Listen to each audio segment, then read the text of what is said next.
오늘은 공부에 대한 말씀을 나누려고 해요.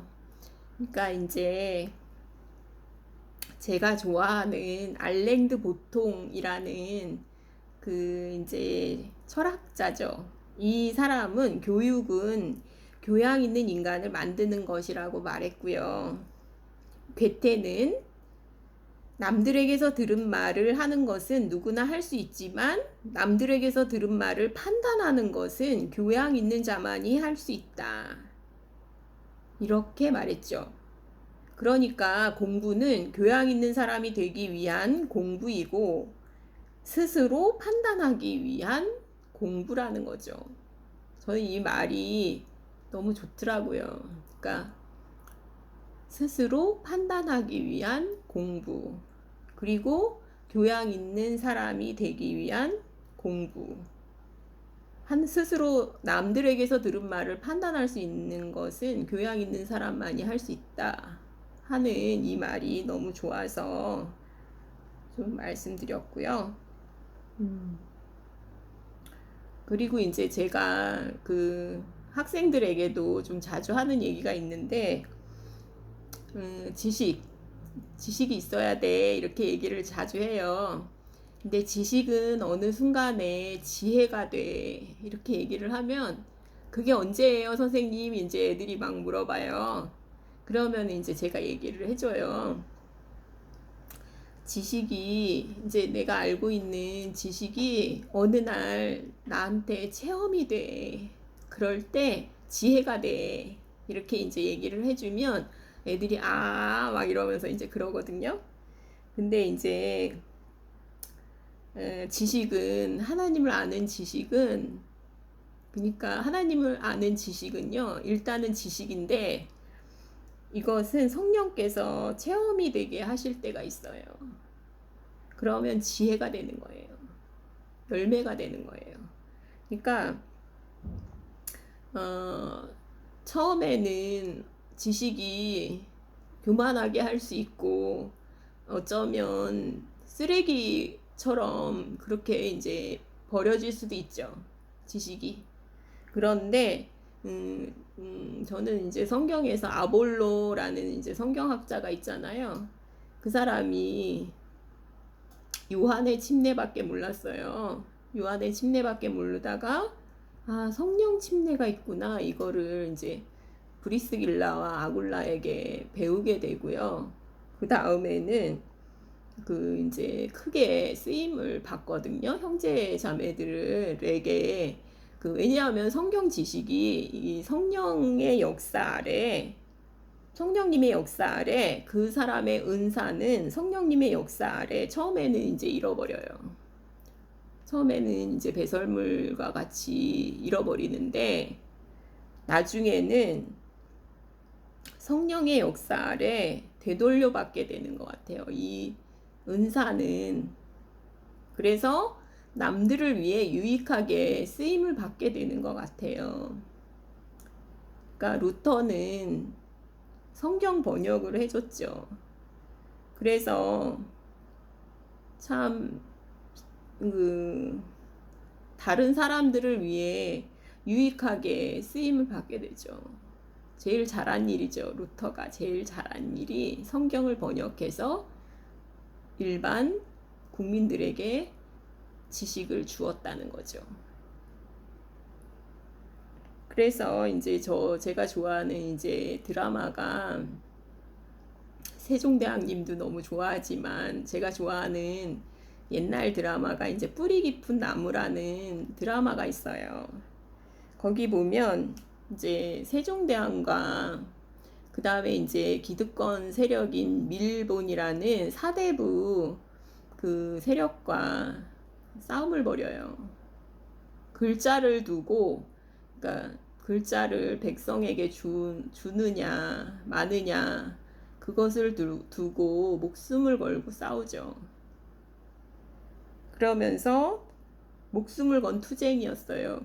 그러면서 결국은 세종대왕이 백성들에게 글자를 주어요. 근데 이제 그것을 그 밀본의 수장이 뭐라 그러냐면 너는 백성을 사랑하는 게 아니다. 백성에게 혼란을 주는 것이다. 그러면서 이제 진짜 그걸 두고서는 이제 글자를 막기 위해서, 글자를 주는 것을 막기 위해서 치열하게 싸우거든요. 그런데 지식을 주는 거, 그게 가장 사랑하는 거였어요. 세종대왕이 백성을 가장 사랑하는 방법은 백성들에게 글자를 주는 거였어요.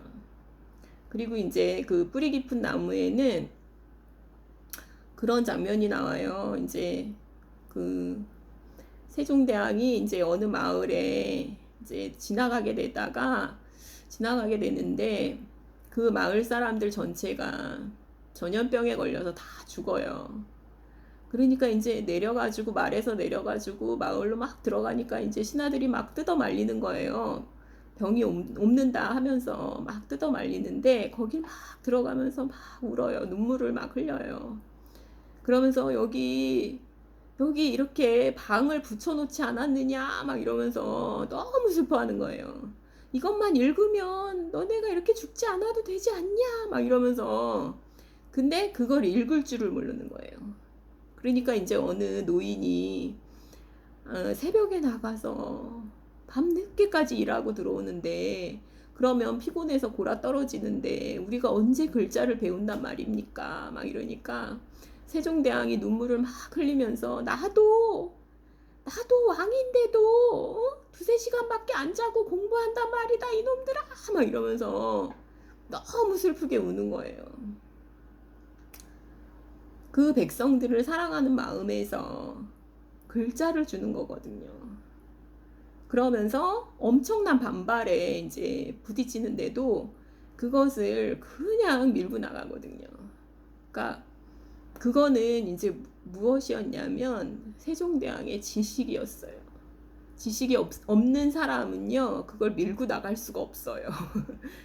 그리고 그런 생각조차도 할 수가 없겠죠. 그러니까 우리가 그 아는 것, 하나님을 아는 것, 그 지식, 그거는 진짜 너무 중요하고요. 그리고 이제 제가 또 좋아하는 게 뭐가 있냐면 지식과 권력의 관계가 있는 거예요. 그래서 지식은 권력에 의해 좌우되고 권력의 힘으로 굴절되고 권력은 지식을 생산하게 돼요. 그래서 우리가 발전할 수 있었던 거는, 우리나라가 이렇게 발전할 수 있었던 것은 교육의 힘이거든요. 그러니까 못 먹고 가난해도 교육을 시키려고 했거든요. 자녀들을 이제 저희 엄마 아빠도 참 가난했는데 자녀들 넷을 다 공부를 시켰거든요. 이게 왜 그러냐면은 그래야 네가 그 신분을 바꿀 수가 있어. 이렇게 하면서 공부를 시켰거든요. 그러니까 그게 이제 왜 나라가 망하게 되냐면 이제 과거 제도가 뭐 부패하거나 막 이러면 나라가 망하잖아요. 우리도 제일 못 견디는 게 뭐냐면은 입시 비리, 병력 비리 이런 걸 못 견디잖아요. 그러니까 왜 그러냐면은 지식과 권력의 관계가 있기 때문에 그래요. 자녀 교육에 왜 그렇게 애를 쓰고 힘을 쓰냐면 지식과 권력의 관계 때문에 그런다고요. 하나님의 지식에 있어서는 어떻겠어요? 그러니까 더하죠. 그러니까 이것을 여러분들이 나보다 더 똑똑한 목사님이 옳은 결정을 해주겠지, 이렇게 믿지 마시고 스스로 판단하고 스스로 공부하고, 그래서 스스로 판단하고 그러기 위해서 여러분들이 공부를 하고 성경 지식을 갖고 그랬으면 좋겠다는 그런 마음이 들고요. 제가 이제 또 시오노 나나미의 그 로마인 이야기에서 또 이제 봤던 내용인데요. 시저는 진짜 상남자예요. 상남자인데 교사와 그러니까 어떤 나라, 그러니까 정복 전쟁을 많이 했는데요. 어떤 정복 전쟁으로 이제 속국이 된 나라라도 그 사람이 교양교과 교사라면 로마의 시민권을 준 거예요. 그 다음에 의사이면 그 사람한테는 로마의 시민권을 준 거예요. 왜 그러냐면 교양교과 교사는요, 정신을 교육해요. 정신. 그 다음에 의사는요, 몸을 살려요. 몸. 정신과 몸. 그래서 로마에 시민권을 주었고요. 의사들이 시설이나 설비를 갖추려고 하면 그걸 얼마든지 지원을 해줬다 해요. 그러니까 상남자죠, 완전히. 그 다음에 이 시저는 머리가 참 좋죠. 그래서 정복하지 않는 나라가 있었대요. 그 나라가 이렇게 정복하기 아무리 요충지고 정복하기 손쉽고 이래도 정복하지 않는 나라가 있었다 하는데 어떤 나라였냐면 미개한 나라래요. 그러니까 미개한 나라, 지식과 교양이 있어야 미개한 나라는요 통치가 되지 않는데요. 그래서 통치가 되려면 지식과 교양이 있어야 통치가 된다는 거예요. 그래서 미개한 나라는 정복 전쟁에서 속국으로 만들지 않은 거예요. 그러니까 그게 정말 맞고 하나님의 백성도 미개하다면 진짜 통치가 되기 어렵거든요.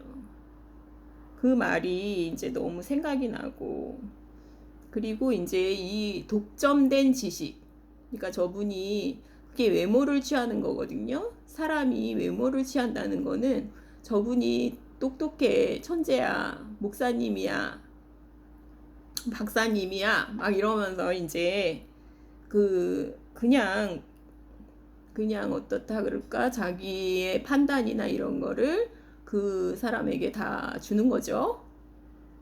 그러면은 독점된 지식 아래에서 중세 시대에 면죄부가 나왔고요. 그 다음에 조선에서는 한글 사용을 반대했고요. 독점된 지식 아래에서 한글 사용을 반대했고요. 중세 시대에는 여성들의 책 읽기를 금지했어요. 그러니까 모든 판단을 상대방에게 넘기고 나보다 더 똑똑한 사람이 판단을 해줄 거야.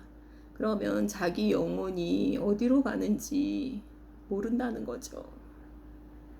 히브리라는 뜻은 혼자 서 있는 남자라는 뜻이라고 해요. 그러니까 그 스스로 자기의 영혼에 대해서 스스로 판단하라는 그런 뜻인 것 같아서 저는 히브리라는 말이 참 좋더라고요. 그리고 믿는 대로 우리가 행동이 나오거든요. 그거는 이제 생명이 있는 사람은 열매가 나오거든요. 그러니까 믿음과 믿는다는 행동은 연결이 되어 있죠. 그것을 이제 좀 말씀드리고 싶어서 좀 나눔을 가졌습니다. 감사합니다.